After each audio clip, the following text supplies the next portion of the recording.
Good afternoon.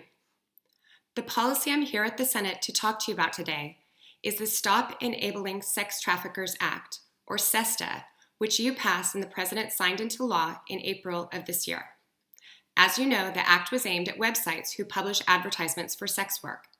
Child advocates and state attorneys general were concerned that these web pages, such as Craigslist and Backpage, were hubs for child trafficking. Advocates were targeting child traffickers, but as legislators, you saw a need to address all forms of online sex work advertising, including that of adults. Prior to SESTA, the Communications Decency Act of 1996 shielded online advertisers from any responsibility for crimes committed by their users. SESTA removed that protection so that now websites can be held financially and criminally liable if they knowingly allow sex work advertisements on their sites. In the first month after SESTA's passage, 18 websites shut down, changed policies, or closed sex worker forums. Adult sex worker advocates worry about unintended consequences of this policy. As you know, sex work is dangerous. Female prostitutes in the United States have a homicide rate more than 5 times that of the general population. Advocates report that prostitution became safer with online advertising, and they worry that it will be considerably less safe without it. Research backs up these safety concerns. In a study published in November 2017, researchers from Baylor University and the University of West Virginia examined the effects of Craigslist on violence. Because Craigslist rolled out their adult services sections a few cities at a time, they were able to compare changes in crime rates as the sites became active. This research showed that the availability of these sites was correlated not only with a decrease in violence towards sex workers, but a decrease in violence towards women in general.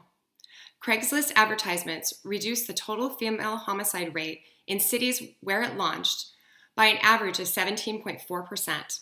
In addition, there was a moderate reduction in rapes. They attributed this decrease in violence to a number of factors.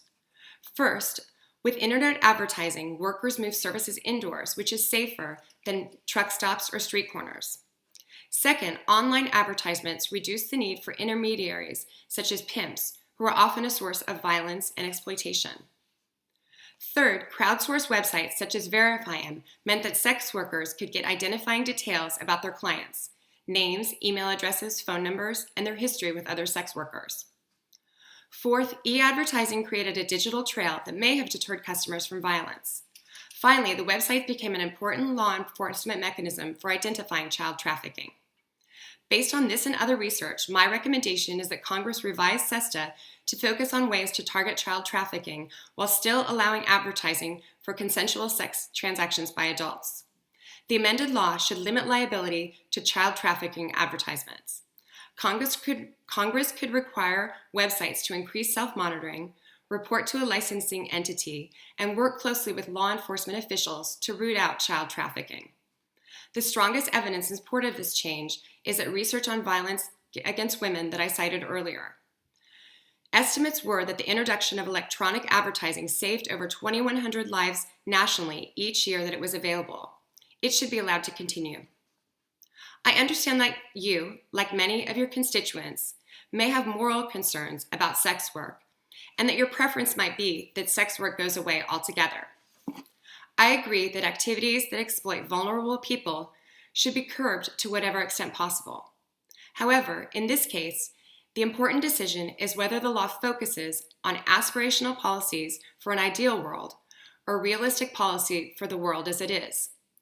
Given the extent to which internet advertising has decreased violence against women, the most good will come from a realistic policy that combats child exploitation yet still allows online advertising by consenting adult sex workers. Thank you.